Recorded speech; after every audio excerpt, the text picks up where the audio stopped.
The Arena Massacre, a tragic tale of betrayal and desecration. In the heart of Trinidad, amidst the dense and vibrant landscape, stood the mission of San Francisco de los Arenales. The year was 1699, a time when the clash of cultures was prevalent, but nothing could have prepared them for the events that would unfold on that fateful day.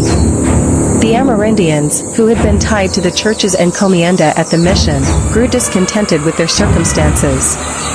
Their hearts burned with anger and resentment towards the oppressive rule of the Spanish colonizers. These natives are savages. And so, on that cold December morning, they decided to rise against their captors and reclaim their freedom.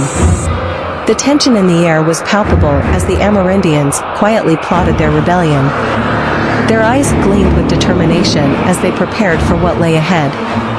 The mission, once a place of solace and sacredness, became a fortress of defiance.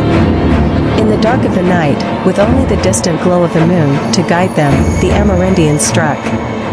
Their movements were swift and precise as they crept towards the church. The silence of the night was shattered by their triumphant cries as they tore through the sacred space like a tempest. Fragments of stained glass windows fell, scattering rainbows across the cold stone floor. The holy statues that once stood tall and proud were now mutilated, their chiseled features marred by the wrath of their assailants. As the chaos unfolded, news of the revolt reached the Spanish governor, José de León y Echales, and his party. Oblivious to the carnage that awaited them, they set out towards the mission, unknowingly walking into the jaws of death.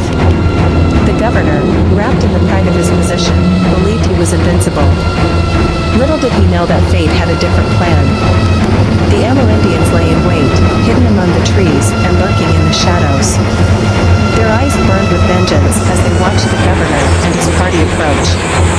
The air crackled with tension as the seconds ticked away. And then, with a blood-curdling war cry, they pounced. The battle that ensued was a brutal dance of death. The clash of weapons echoed through the trees, drowning out even the desperate pleas for mercy. The cries of the fallen mingled with the moans of the wounded, creating a symphony of agony.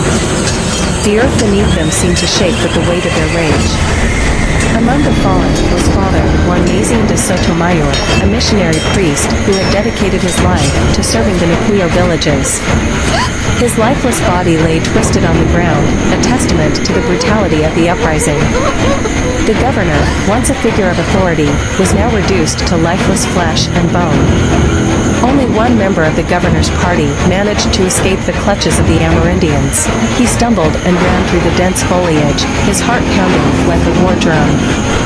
When he reached San José, his breathless words relayed the horrors he had witnessed.